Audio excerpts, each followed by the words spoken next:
Welcome to Powering Through Life, the podcast. I'm your host, Teresa Sims. I'm a coach, an author, wife, mom, survivor, and thriver. Each week on Powering Through Life, my guest and I will discuss a special topic that's close to their heart. Together, we will explore the challenges they have faced in life and learn what strategies and tools they have used to power through their life. So get ready to be inspired, motivated, and become a thriver. Hello and welcome to Powering Through Life. Today I have the most incredible guest with me. Her name is Anne Miner. And Anne is an international speaker, best-selling author, and business owner. She's a confident leader, a creative genius, and a cool and collected woman of style and charisma. Her proven ability to bring calm to chaos, success to failures, and solutions to problems weave together seamlessly to define her executive charm. Anne, welcome to Powering Through Life. Well, thank you so much for having me, Teresa. It's a pleasure to be with you today. I'm so glad we're doing this because it's a topic that is important to so many of us this day and age.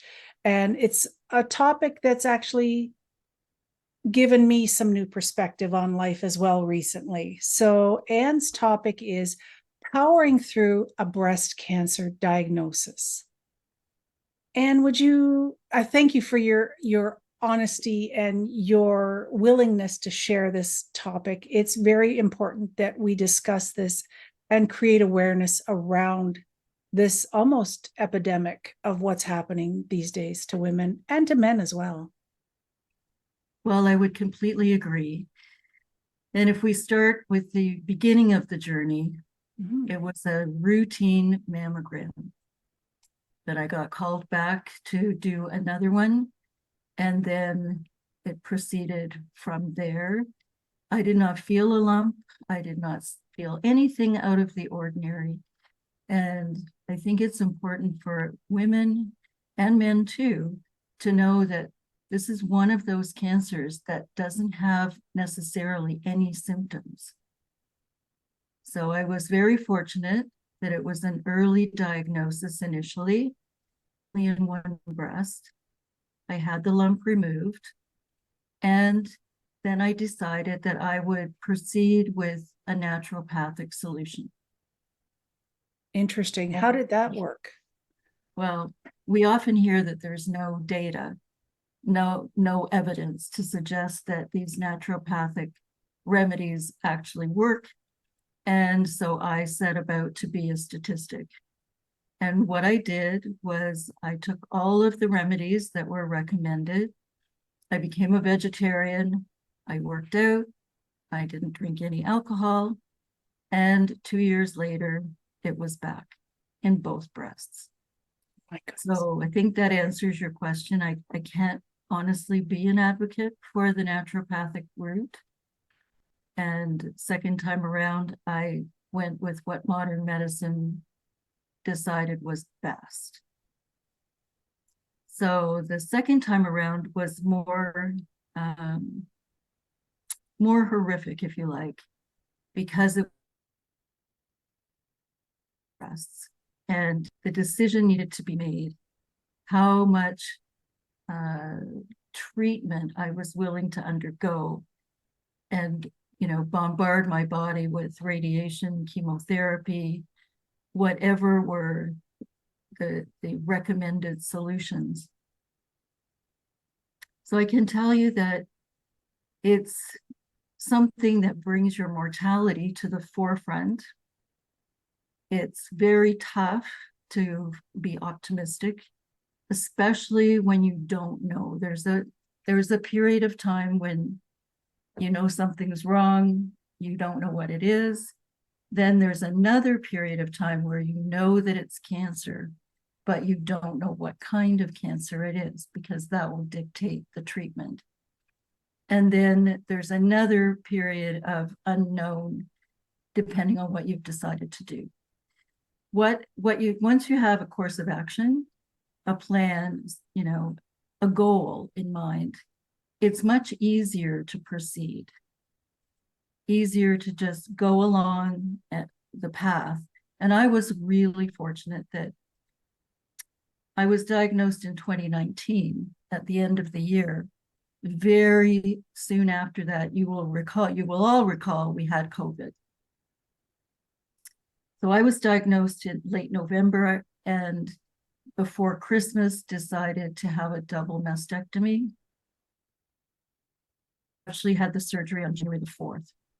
Now, I was very fortunate for that time frame because there's a waiting period of about 6 weeks before you can commence radiation. And I was also exceptionally fortunate. I did not need to have chemotherapy. So I began my radiation the week that COVID was shutting the world down. And I'm very grateful that the technicians continued to come to work. Yes, they were masked up and gowned up and so was I, but continued to deliver the 16 radiation treatments that I required from March the 6th through until I think the 26th. So it was during the period when we were most fearful. And as I mentioned, I'm just grateful that they saw me through that. Yeah, absolutely. That's a lot to go through, Anne. Did you at any point in time struggle with making the decision you made, or was it an easy one for you to make once you had the diagnosis and treatment plan? I think it was easier for me not having had children, not having nursed any babies, to part with my breasts than it is for women who've had that attachment to an infant. At least from my conversations with other women who have had children and then had a mastectomy or a double mastectomy, I didn't feel that attached to them. And I was very fortunate that my husband was absolutely devoted to taking the course of action that would be most likely to prevent the cancer from coming back. That's an interesting thing to present. Like, thank you for sharing that, because that's, the mother aspect is not something I ever would have thought of as a decision maker for having a mastectomy or double mastectomy. It's very interesting. Thank you for that. It's enlightening. Yes, well, for some women, it's a part of their identity. Mm-hmm. And certainly I observed that with my own mother, that she did not have a mastectomy. She refused because her breasts were a part of her identity in a way that they weren't for me.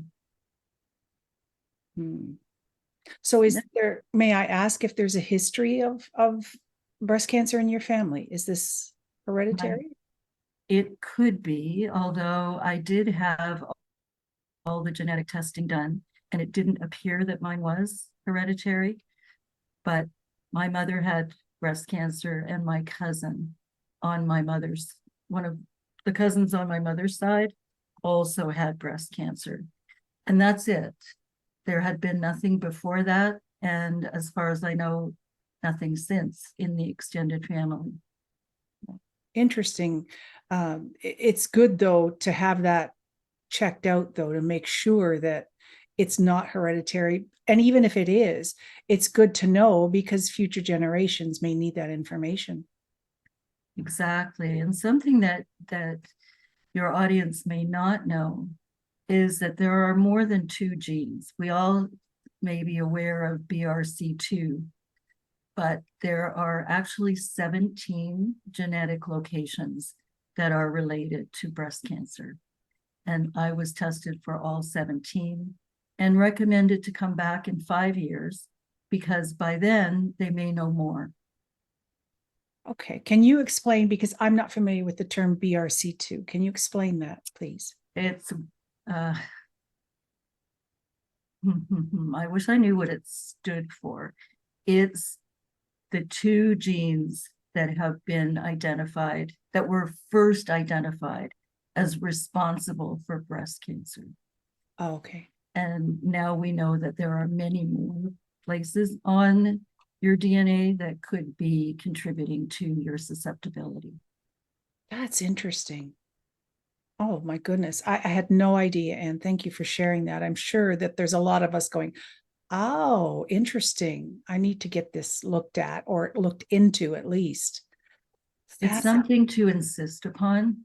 It's not required in the treatment of breast cancer, but it is an option. And certainly you mentioned future generations. I would say we have a responsibility to alert future generations to their potential susceptibility or not, based on our experience. absolutely, because there's a lot of questions that sometimes we go through things like, for example, I'm now questioning certain health aspects, but I don't have the family history now to be able to put the pieces together. So it's very important that you do some digging to find out this information, not just Yes, for ourselves, but for other family members as well. exactly. Fascinating. Exactly. And how did you keep your mindset strong during this time? How did you, I know you're a very strong woman. I know that from personal experience. And I know your husband was very supportive of you as well. I also know that from personal experience. But how did you go through this? Especially, like, it's bad enough going through it as it was, but then at the early stages of a pandemic as well, it must have been like a double whammy almost for you. So I believed that it would all work out. This is one of my fundamental beliefs, that things work out and that it would work out for the benefit of my future. So I didn't allow myself to go where there's an expression about staying above the line. I didn't allow myself to sink below the line. And for as much as was possible, I maintained control of what was happening. So after my surgery, and I was kept overnight, but I should tell you that this is a day surgery now. Day surgery. The reason I was kept overnight is because I have sleep apnea, and they were concerned that I should be monitored for 24 hours. From there, I went to respite care. I did not come home. I felt very strongly that my husband should not have to. In any case, he didn't really know what to do. Unlike my family history, where I have a much larger family. We were raised caring for my grandmother and taught how to look after a sick person. My husband was the youngest of two and never had to do anything of that nature. So I went for 10 days of respite care. And during those 10 days, he did visit me every day. I had time to think about, what does this mean for my life? And I will tell you that I went through a period of time where I thought people would think less of me if they knew that I'd had a double mastectomy. And then I would remind myself that my brains weren't stored there. No part of my brain was stored there. Good point. Well, sometimes it doesn't look like people are in any kind of distress. And I have pretty much mastered that, as I think you probably know. Yes. So I was fortunate to be supported absolutely by my husband, but also by members of my family and my wider friend circle. So I don't remember admitting that I felt insecure in any way, except that I might not be as competent as I had been before. And I did take strength from those that said similar things to what I just said. Your brains weren't stored there. You are a knowledge worker. You don't need to worry about that. Also made the decision not to have reconstructive surgery. And there were a couple of reasons for that. One, it wasn't going to be convenient during COVID. It wasn't really an option, so I accept that. Also, I mentioned to you that I wasn't that attached to them. But I will also say that for many, having them reconstructed is a good option, and that will come close to restoring their sense of themselves. And you probably know there are two ways of reconstruction, one that involves implants and the other one that's called TRAM. And again, I don't know what TRAM stands for, but the flesh is taken from your belly area and used to construct new breasts. So at one point, I did think I would have that done. And I was very, very quick to say, and also I'll get a tummy tuck because, of course, and I did make fun of the situation, which helped. It did help. I did not sink into despair throughout the whole episode. In fact, I think that COVID and all of the pressures and fears attached to COVID made that seem like a first world problem. Right. You know, and I think what you said about having your spouse, your family, and your circle of friends that are your support probably played a massive role or part in keeping your mindset strong. And I would totally agree with that after my scare that I had last Christmas, where I reached out to you and you were the support for me that I needed that day when I was going for my biopsy. And your conversation is what helped guide me to get me through that. So I thank you. Yeah, it did. It really did. It changed my mindset. It took a lot of the fear away, even though, you know, I know several women who have gone through this experience in different ways. And it still hits so hard when it's you. And you feel like your whole world is imploding for some odd reason, other than maybe it's just the word cancer that does that to us. Doesn't matter where the location is, I don't think. But I really want to say thank you to you for that, because your support is what got me through that. So I know for you, probably that helped a great deal as well, having those people close to you and being able to confide and discuss and, you know, reason through everything. Also, I have some colleagues who had gone through it themselves and made different choices, but were able to share with me what their outcomes have been. And, you know, I knew what to expect. That was another thing. I had a friend who actually came to the hospital and she showed me her reconstructed breasts and talked to me about what the process would be. Now, I was very grateful for that. Very, very appreciative that I was informed. There are things that go with that surgery that I was not informed by the system would happen. For example, the drainage, what do they call those? Sometimes they look like a grenade. They're drainage pumps to pump out. They use a vacuum and gravity to pull the fluid away from the incision. And as they do that, you have funny feelings across your chest. I would describe it as feeling like mice are running across your chest. Yeah. And when I asked the PSW at the respite care, she didn't know what that would be. But when I went to have the tubes removed finally, then I could see that the tubing, as it had been wound, you know, right from up here on your shoulder, all the way down. I could kind of trace the pattern that as the fluid and debris was pulled out, I would have felt that. Things you never think of. It's incredible.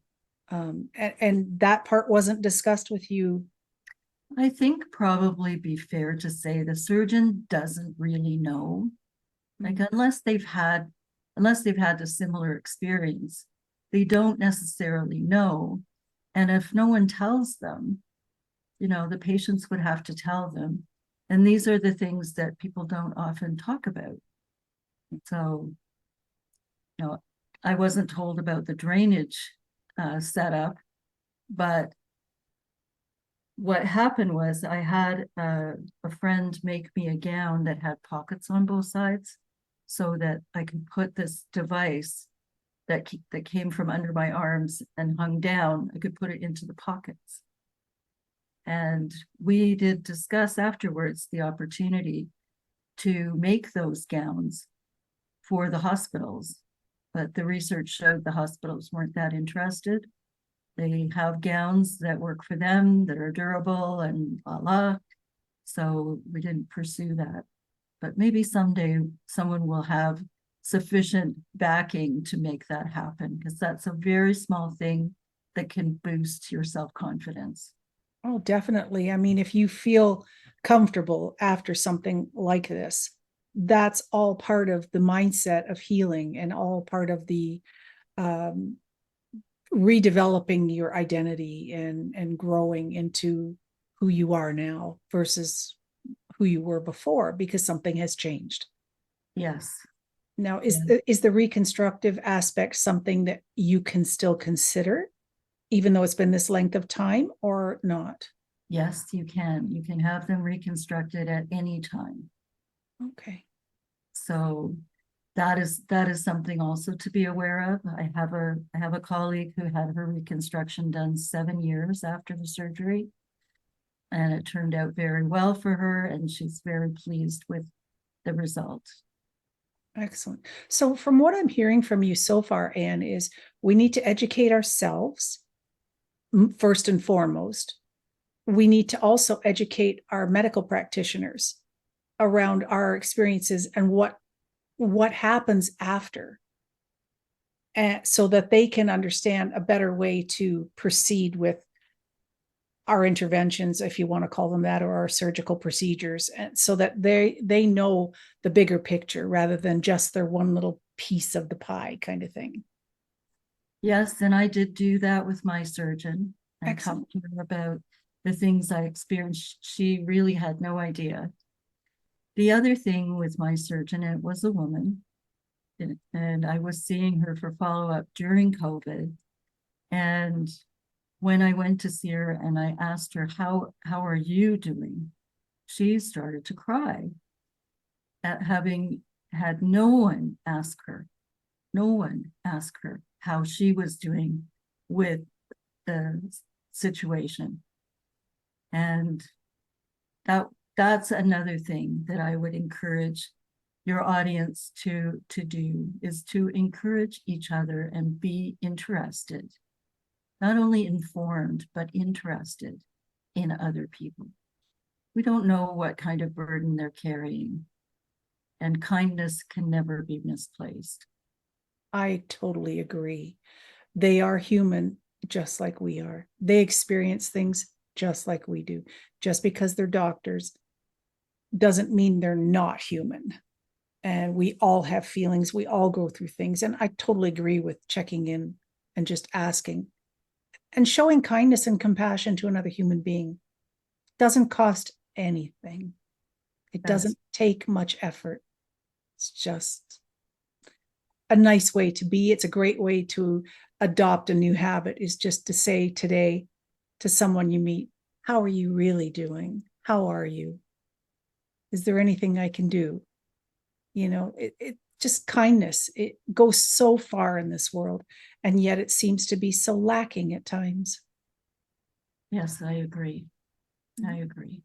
And what are your biggest takeaways from the experiences you've had so far around your breast cancer? diagnosis and surgeries?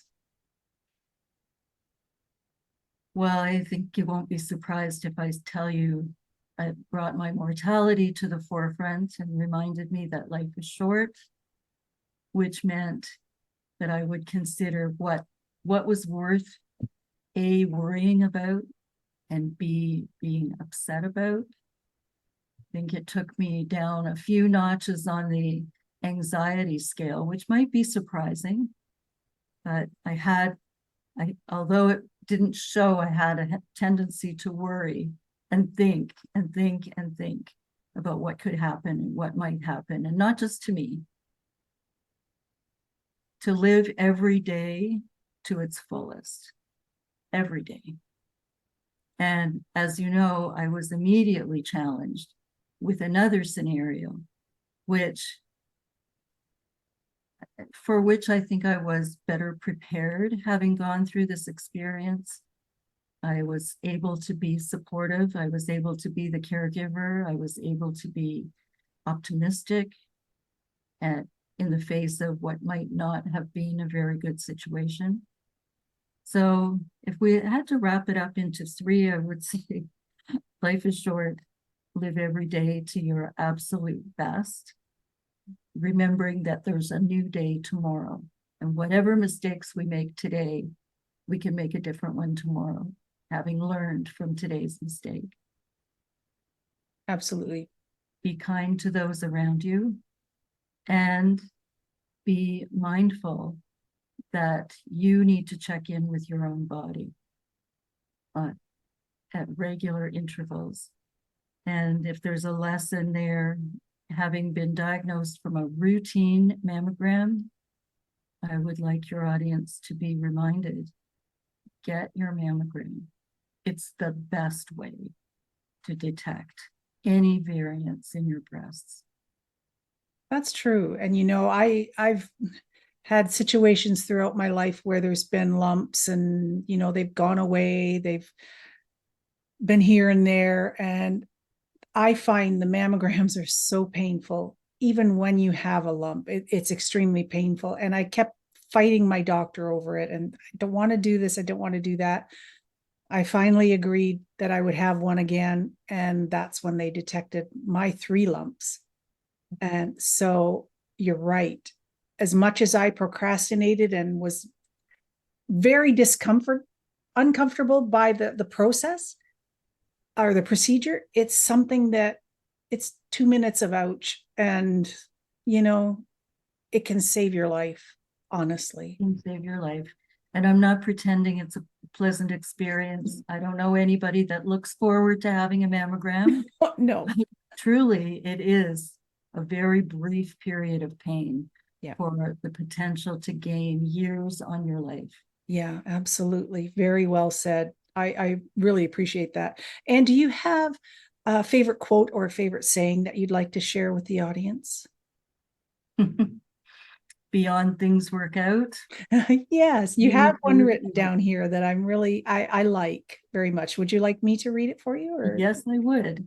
Okay. It's learn to disagree in an agreeable manner. And that's by Ruth Bader Ginsburg. Yes, that would be my second. In fact, that is a topic for another conversation. Oh, I look forward to that conversation. We will do that, definitely. So, Anne, can our listeners get in touch with you to discuss this, ask questions? Yes, anybody that would like to is welcome. You can reach me at Anne, A-N-N-E, at Anne, A-N-N-E, Miner, MINER.com. Perfect. Or you could text me at 416-804-2023. Beautiful. Thank you, Anne. And we will include your links and your number when we promote the segment. And please, listeners, get in touch with Anne. She is the most incredible human being that I have the pleasure of knowing and calling friend.